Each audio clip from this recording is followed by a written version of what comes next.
Hello everyone, thank you for joining us today. We're going to be giving an overview of Microsoft Copilot for Microsoft 365. Just before we get started, I wanted to run through a few bits of housekeeping. So there is a Q&A chat box that you can see at the top. Please feel free to drop in any questions as we go through this webinar.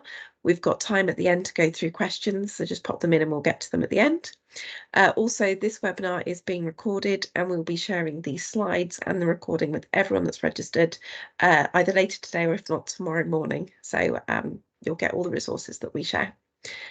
Before I pass over to Jason, I just want to give a quick overview of Chorus. So we are Microsoft specialists based in the UK. We have a 24/7 service desk and cybersecurity operations center, and we specialize across the three major Microsoft clouds, so Azure, Microsoft 365, and Dynamics 365, and have all the relevant badges and accreditations that you can imagine to go with it. So let me pass you over to Jason, who'll be running this webinar. Thanks, Lisa. Hi, everyone. I'm Jason Lee. I'm the Collaboration and Information Management Lead here at Chorus.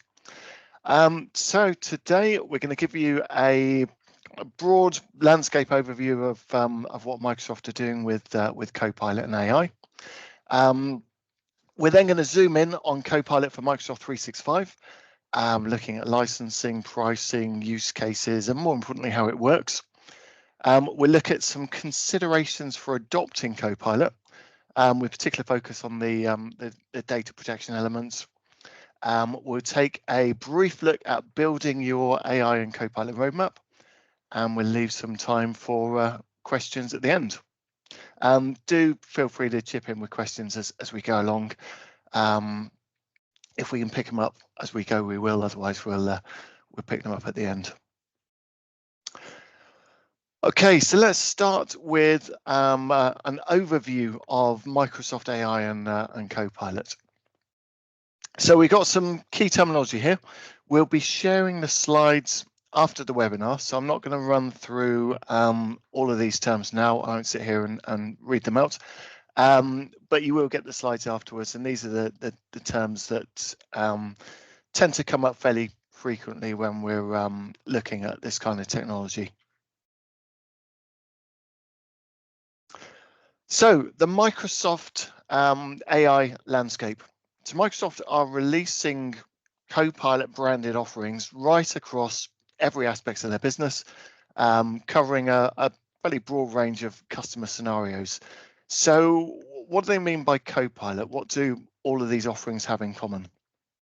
So they're all AI-powered assistants. They're all surfaced in the applications that you use on a day-to-day basis. You interact with all of them through natural language. So conversational language, natural language processing is the technical term. They all draw on information across technology platforms or the web, and they all use the capabilities of large language models. So that's the kind of generative AI models made famous by ChatGPT. And they do that to analyze the information, summarize it, and present it back to you. So just looking briefly at some of these, looking firstly at business areas.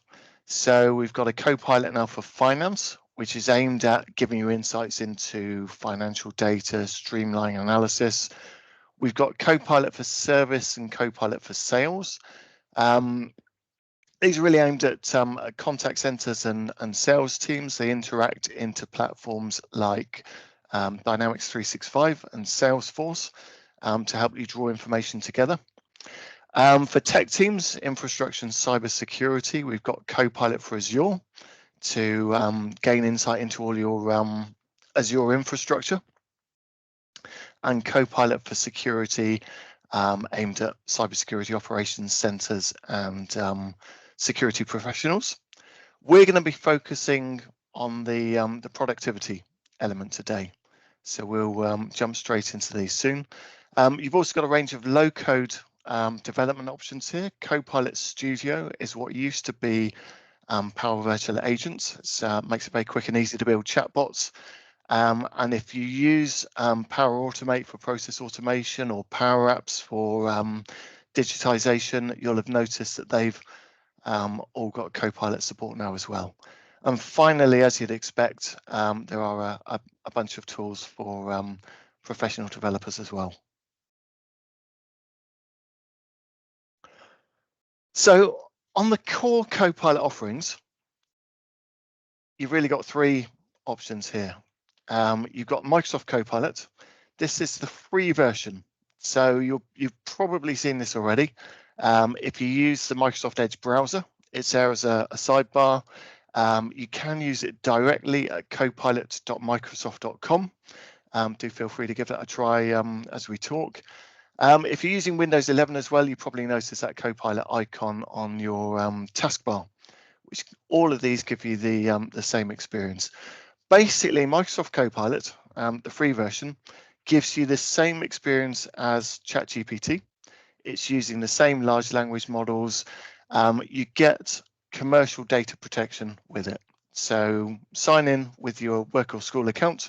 It's free to use.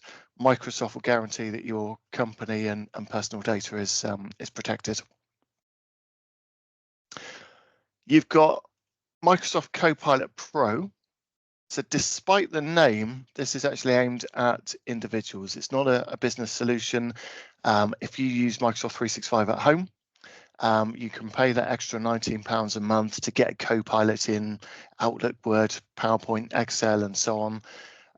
It gives you more capabilities for doing things like creating AI images, if that's something you like to use. And it also gives you more daily queries as well, I believe.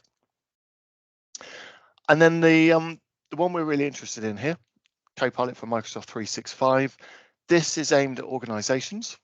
Costs you £24.70 per user per month. We'll look at that in a little bit more detail later. This basically brings Copilot into your Office apps, into Microsoft Teams, into all of your Microsoft 365 subscription apps. It becomes really powerful at this point. It allows you to draw on information right across all your emails, your Teams chats, your files, and your meetings. And we'll look in some more detail at how all that works shortly. So at this point, I thought it was worth starting with a quick demo of the free to use version of Copilot, purely because it's quite instructive to look at how it works. So if we launch into that. So this is the web version of Copilot. You'll find this one at copilot.microsoft.com, so do feel free to try. As we've said, you've got access to the same experience from Copilot icon on your taskbar in Windows 11 or from the sidebar in Edge. Okay, so you see we've got a prompt at the bottom, and we've got some options for different response styles here. We've got creative, balanced, and precise. Creative and precise responses actually use the GPT-4 Turbo model, whereas balanced responses use the regular GPT-4. So let's ask for a creative response, and we're going to ask for 2 paragraphs on how advancements in AI will benefit information management professionals. So it's the kind of question you might ask if you're drafting an intro doc. And you see Copilot's going to work. It's drafting our paragraphs for us.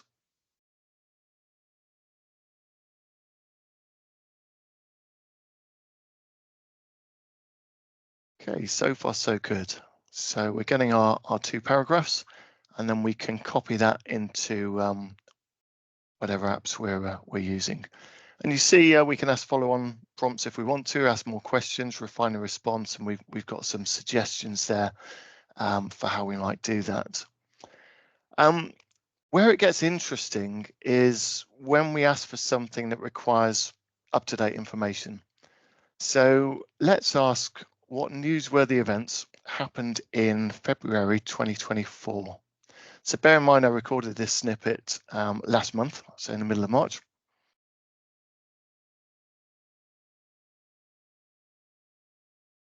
Okay, so you see it's got decent access to information here. It's giving us a decent summary of recent events. So let's take a look at how that works. So we've got three elements here. We've got our user, we've got our Copilot chat interface. So it doesn't matter whether it's the web version, the sidebar version, the taskbar version. And then behind the scenes, we've got a large language model. So the large language models come from OpenAI, and most notably they're GPT-4 and GPT-4 Turbo. Now, GPT stands for Generative Pre-trained Transformer, and pre-trained is really the key word there.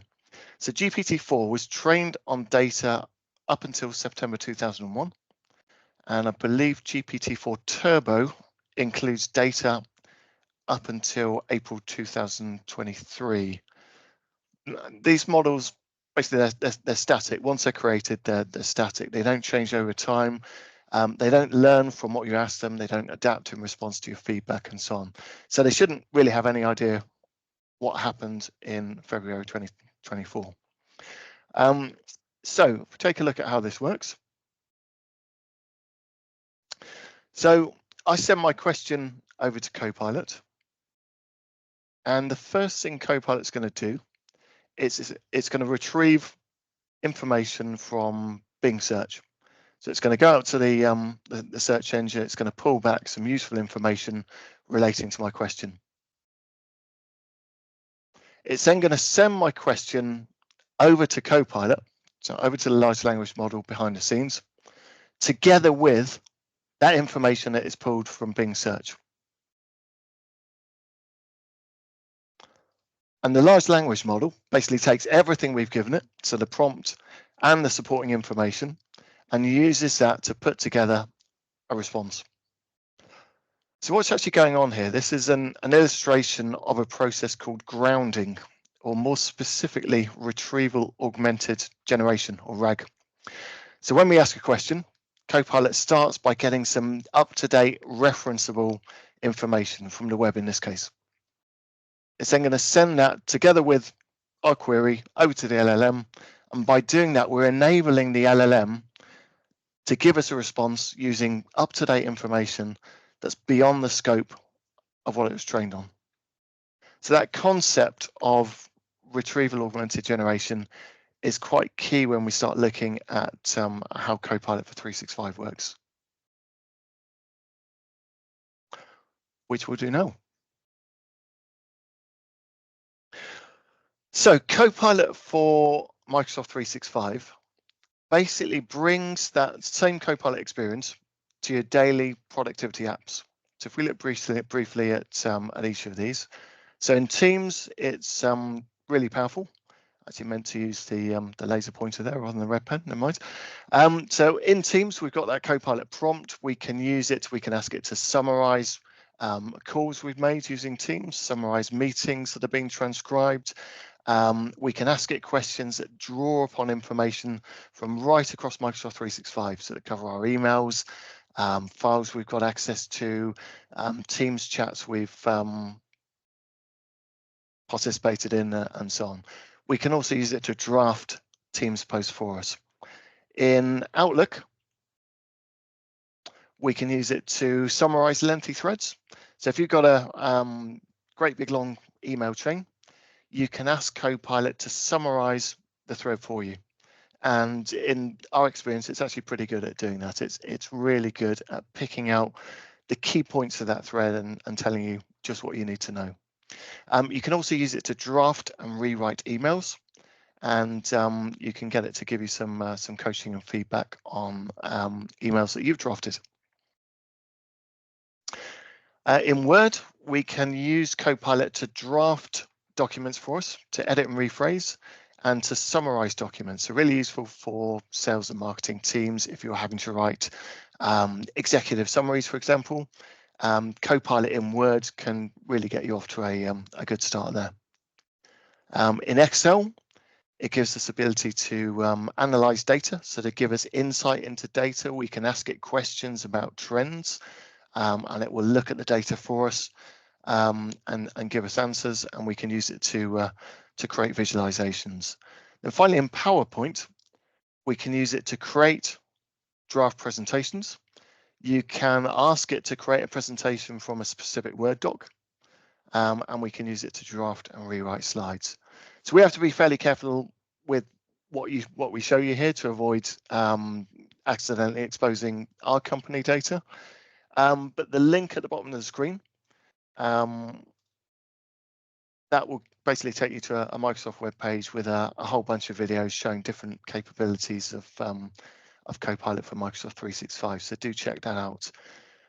We'll look at a couple of quick demos just to give you a flavour of some of the things that Copilot for Microsoft 365 can do.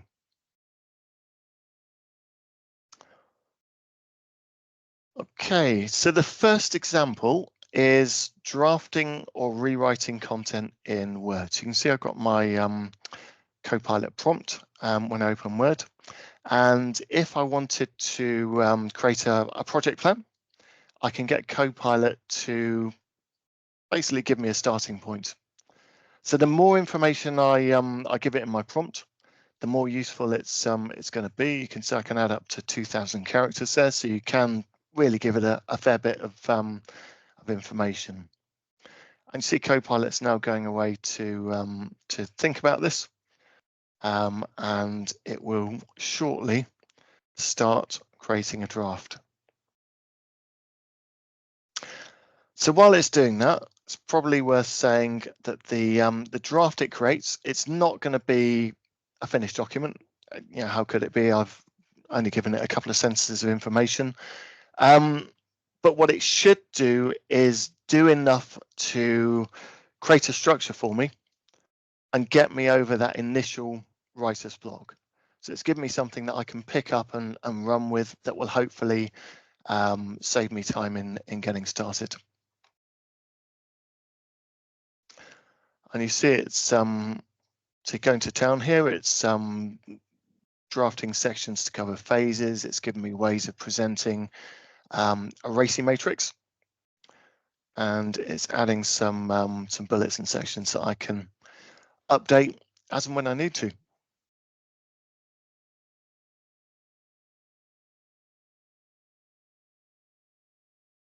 Okay. If we needed to, we can ask follow-on questions as well. We can ask it to refine, ask it to be more precise, ask it to be more verbose, and refine that response in various ways. But hopefully that gives you a feel for the Copilot experience in Word. So next one I wanted to show you just briefly was Copilot in Outlook, so working with emails. Okay, so as you can see, we can get Copilot to draft an email, and we've got various options here for style and length.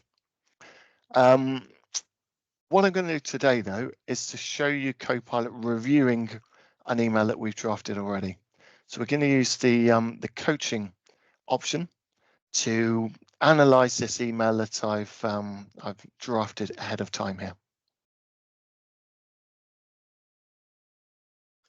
Okay, so it will take a few seconds just to give it some thought. And as you can see, it's going to come back and it's giving me some suggestions. So a few suggestions on tone. It's asking me to be more polite and more grateful, which it quite often does. It's also come back with some specific suggestions on things I could clarify, things where I've used specific technical terms, abbreviations that I might want to spell out. And you can see it's pulled out some key examples of phrases I've used and where it thinks I could do better. Okay, so let's dig into how it works. So one of the key capabilities that really underpins Copilot in Microsoft 365 is the Microsoft Graph. So if you haven't come across it, the Microsoft Graph is basically a data model that joins the dots between everything you do in Microsoft 365. So it connects the people you worked with, emails you've sent or received, files that you've shared or that people have shared with you, Teams conversations you've had, meetings you've attended, and so on. If you think about everything you do in Microsoft 365, there's really a lot of information here that you can draw connections between. So apps in Microsoft 365 can query Microsoft Graph to provide information to users. And this actually underpins a whole bunch of user experiences in Microsoft 365. So if you look at the office.com homepage, you'll see a quick access panel. It will show you the files that you've edited recently. It will show you files people have sent you over email or that you created, someone else has edited. All of those kind of insight-based capabilities are driven by Microsoft Graph behind the scenes. So one of the fundamental principles of Microsoft Graph, and this is important for Copilot, is it's only ever going to return results that you as a user have access to. It respects user permissions. It's never going to expose information that your account doesn't have permission to access directly. It's soon to be enhanced by something called the semantic index for Copilot, which should make it better at understanding the intent behind the questions that you ask, rather than relying on sort of specific keywords and phrases. But that's a topic for another day. So how does that relate to Copilot for Microsoft 365? Copilot for Microsoft 365 works in a similar way to the free version of Copilot. It uses that same RAG process, retrieval augmented generation. The difference is we're giving it the ability to use all the information in our Microsoft 365 tenants, and the graph is really key to that. So as a user, I send my question to Copilot, and that might be from Teams, it might be from Outlook, it might be from the Office apps. And Copilot is going to use that information to query the Microsoft Graph. It depends slightly on context. If we're working on a specific Word document, the graph is probably less relevant. It's more interested in the content of the actual doc. But generally, if we ask a broad question, it's going to query the graph to gather relevant information from across the tenancy. It's then going to send our original query together with the results it's got from Microsoft Graph, or the grounding data it's got from the email we're typing or the Word document we're creating, and it's going to send all of that over to the large language model. The LLM is going to use all the information to put a nicely presented, nicely formatted response together and send that back to us as a user. And all of that happens within the Microsoft 365 service boundary. So your data isn't leaving the Microsoft cloud. So just like the free version of Copilot, we've got that RAG process going on. When we ask a question, the first thing Copilot wants to do is to get some up-to-date referenceable information, so either from the graph or from the file we're working in. That goes over to the LLM. The LLM takes everything, puts it together, and sends it back to us. So if you think about how humans solve problems at work, you're kind of combining your work-specific knowledge with everything you learned in the past, everything you learned in school, the kind of general skills that you've accumulated over your life, and it's putting those two things together to solve a problem. And it's really a similar idea here. The LLM doesn't have the work-specific knowledge. It's not necessarily bang up to date. The data it was trained on may be a couple of years old, but it's got that general skill, that ability to summarize information, understand information, draw conclusions from information, and present it back to you. When you combine that with the work-specific knowledge, then you're giving it the ability to do something genuinely useful and powerful.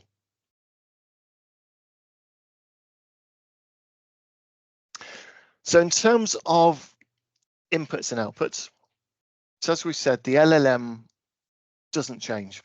Your tenant data isn't trained into the large language model. The large language model that's used in Copilot for Microsoft 365 isn't any different from the large language model used in ChatGPT. The difference is all the inputs that are going into it. So alongside our user prompt, we've got that grounding data from the graph or from whatever file we're working in.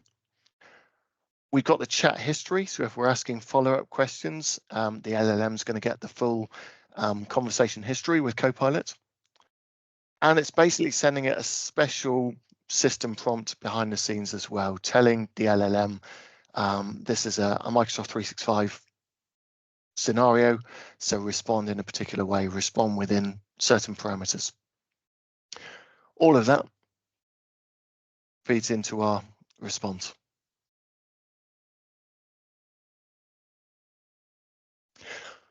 So licensing and pricing for Copilot for Microsoft 365 is pretty straightforward. It's £24.70 currently per user per month in the UK. There is a 12-month commitment though, so you're signing up to basically 12 times £24.70. You can buy it with any business or enterprise M365 subscription. Doesn't matter whether it's commercial or non-profit licensing, and there's no minimum seat count. So there was up until February, Copilot was only available to enterprise customers who would purchase a minimum of 300 licenses. That's no longer the case. There's now no minimum seat count or restrictions on the type of Microsoft 365 licenses you're using.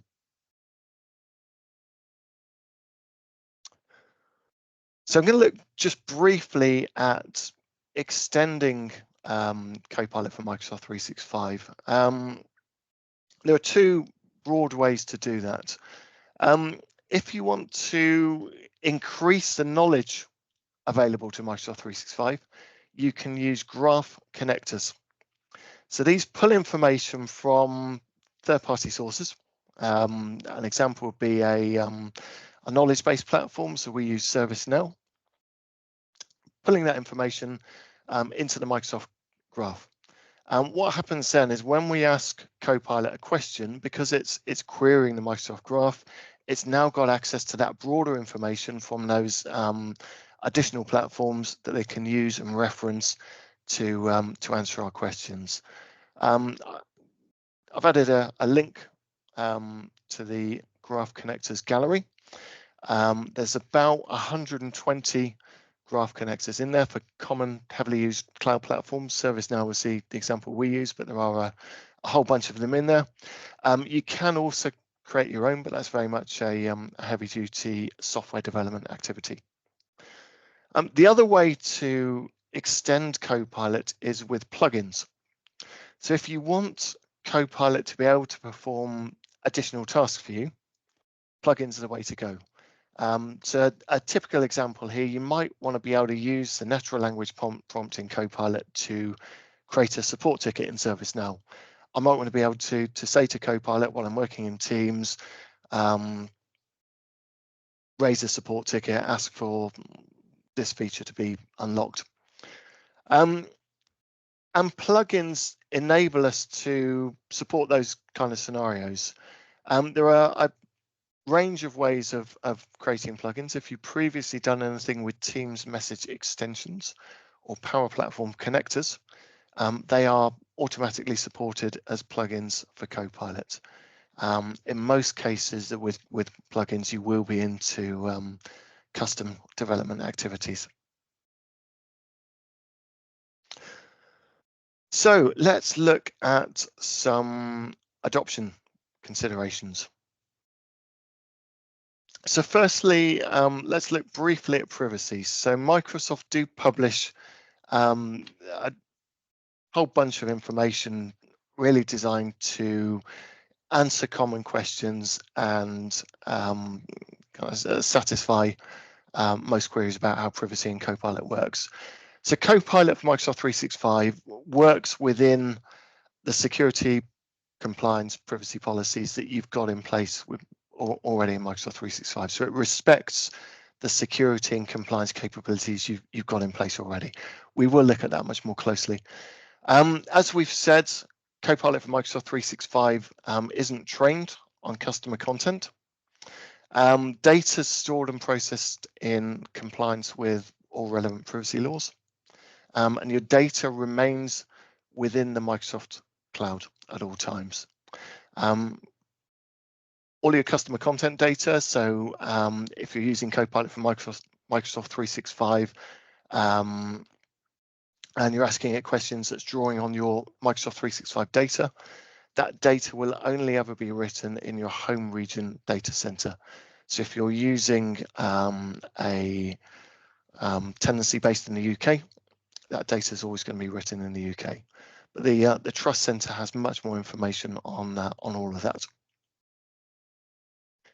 We're not going to spend a huge amount of time on end user and adoption today, but Microsoft have invested really heavily in adoption resources.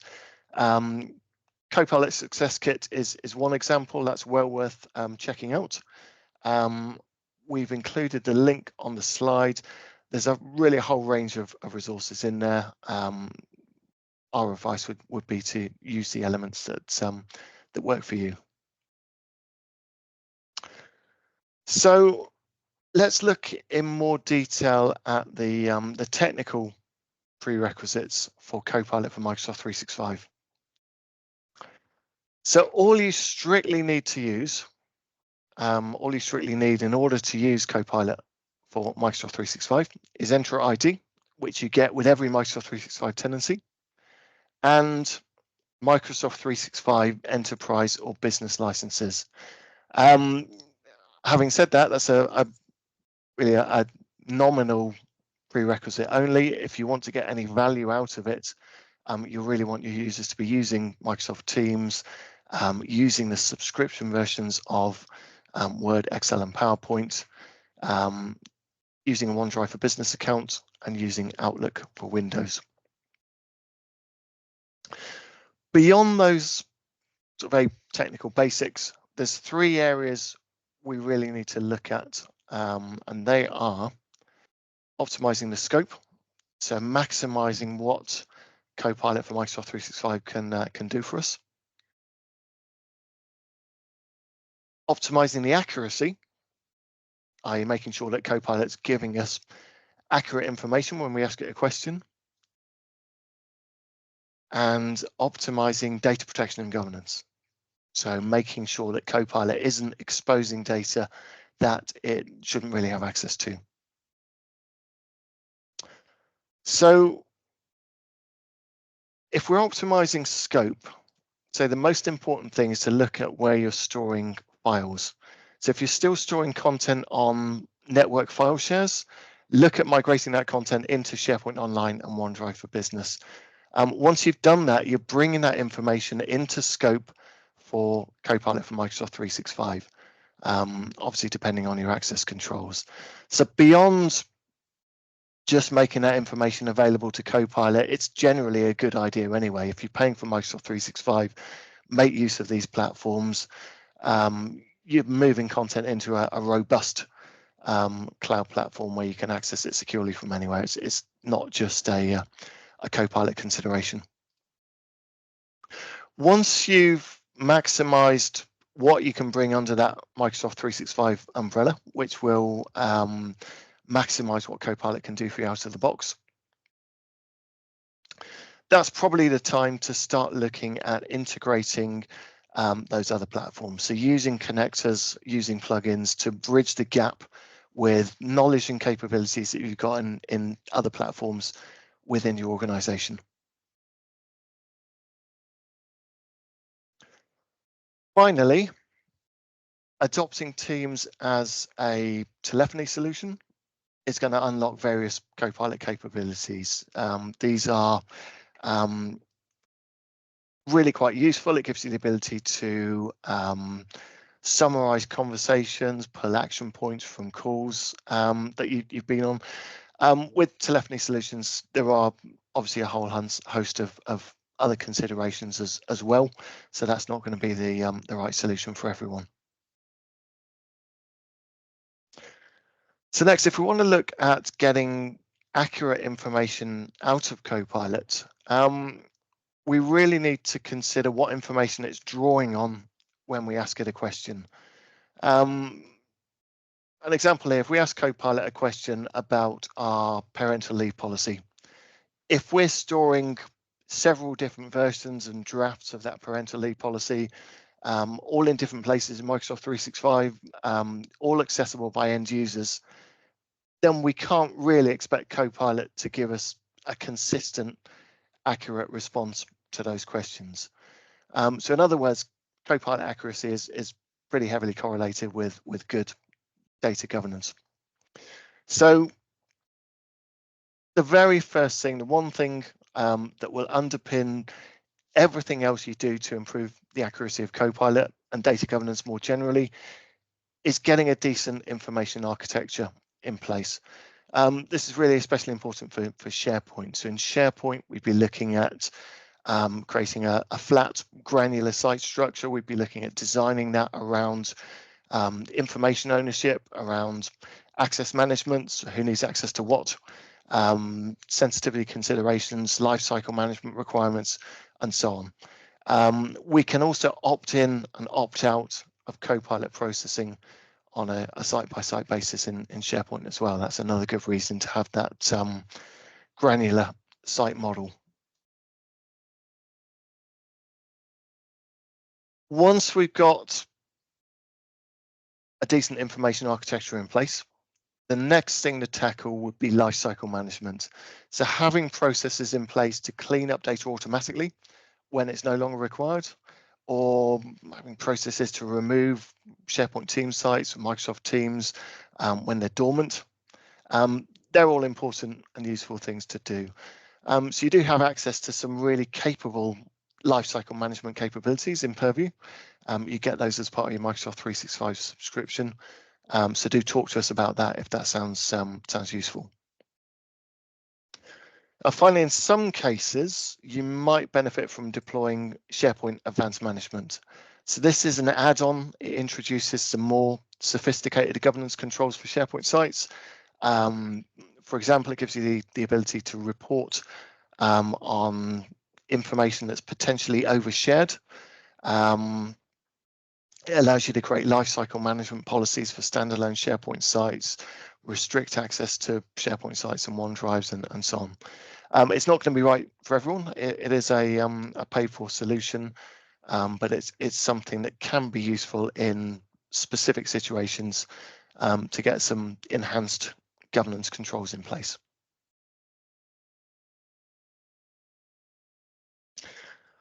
Now, there's a fair amount of overlap between optimizing for accuracy and optimizing for data protection and governance.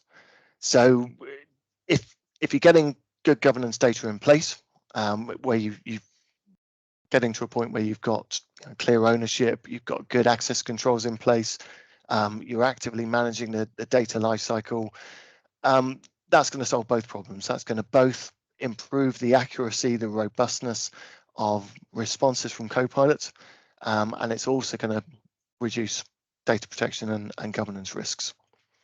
So effective information architecture and decent lifecycle management are important here, as well as important for improving accuracy. Information classification and protection also has a role to play here. So this is classifying files and emails using information protection with sensitivity labels, which are part of Microsoft Purview. If you're using information protection, Copilot for Microsoft 365 understands these labels, it respects these labels. So if we generate a new Word document that draws on content from a bunch of other files in our tenancy, if those existing files are, let's say, labeled confidential, then the new content that Copilot creates will also be labeled as confidential and will include any restrictions that label imposes.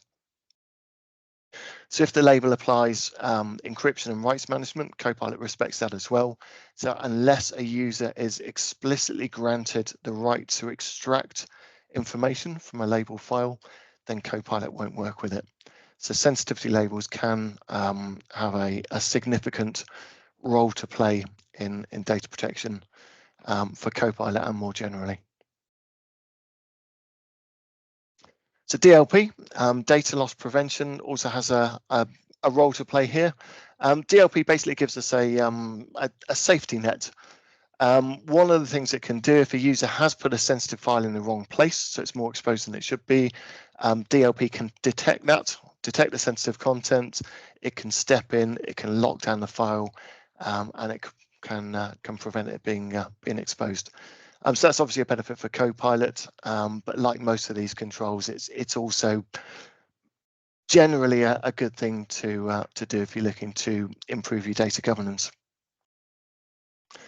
Finally, SharePoint Advanced Management can sometimes have a part to play here as well, for exactly the same reasons that it's useful for optimizing accuracy.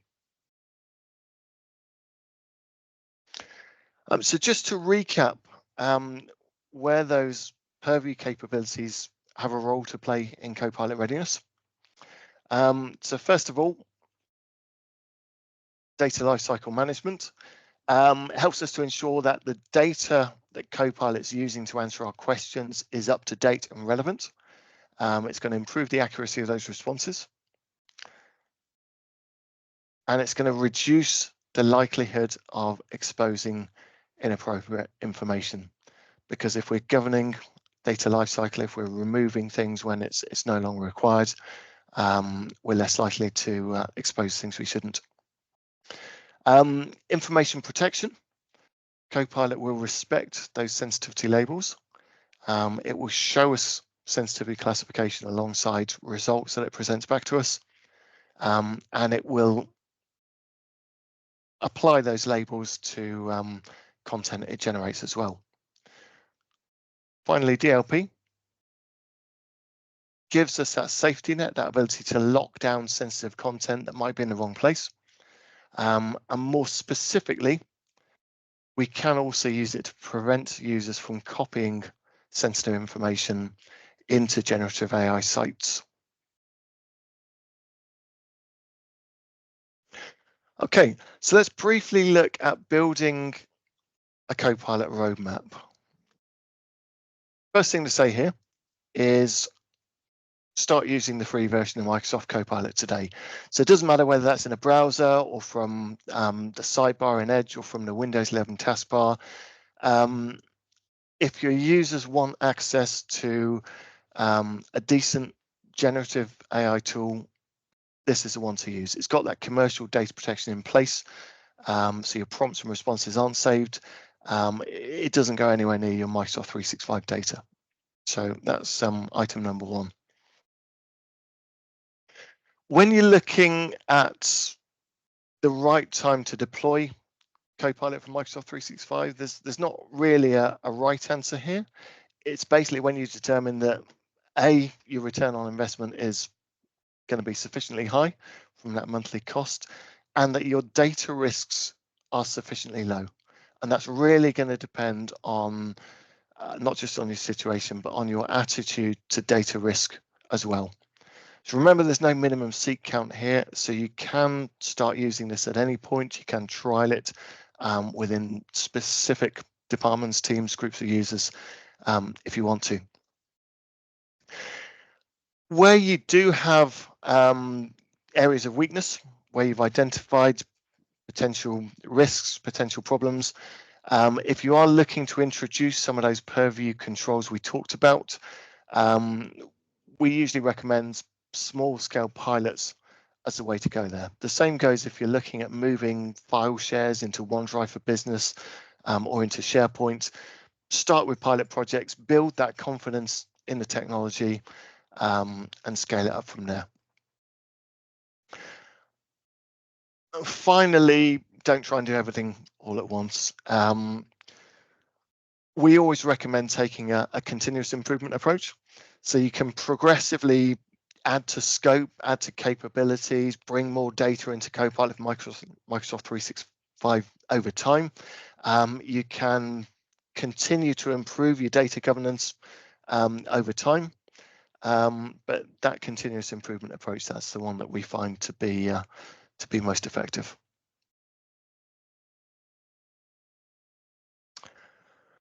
Okay, so we've added some hopefully useful resources links on this slide, which we'll share after the session, which brings us on, I should think, at this point to any questions.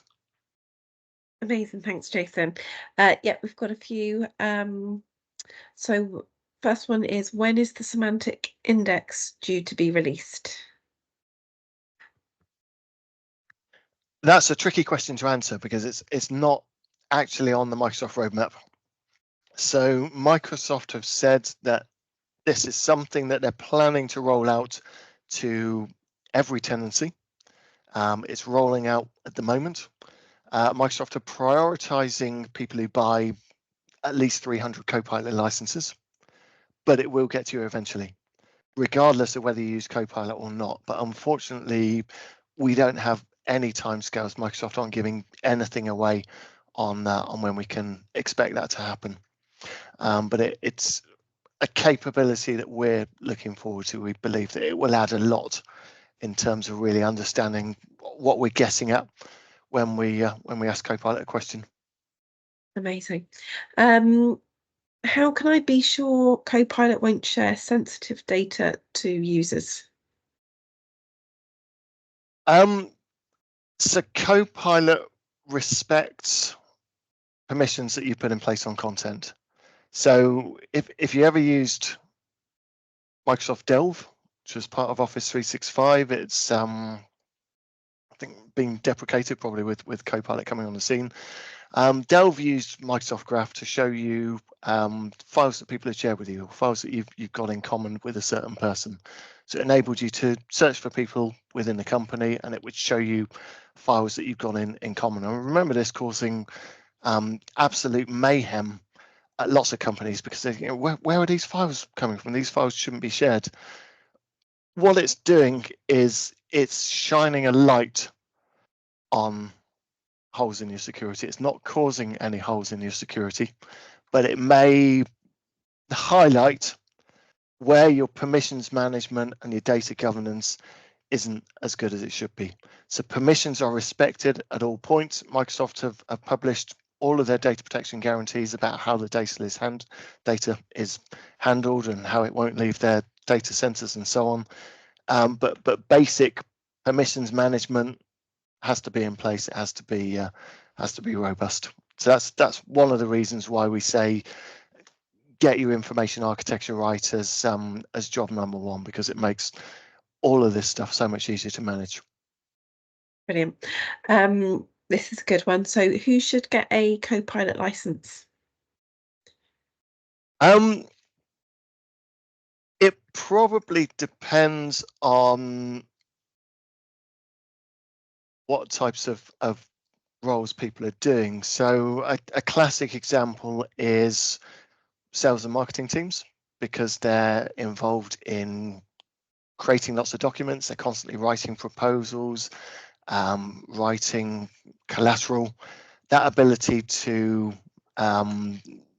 generate content, summarize content, suggest how you can make something sharper, more professional, more resonant for a particular audience, can be really useful for those kinds of users.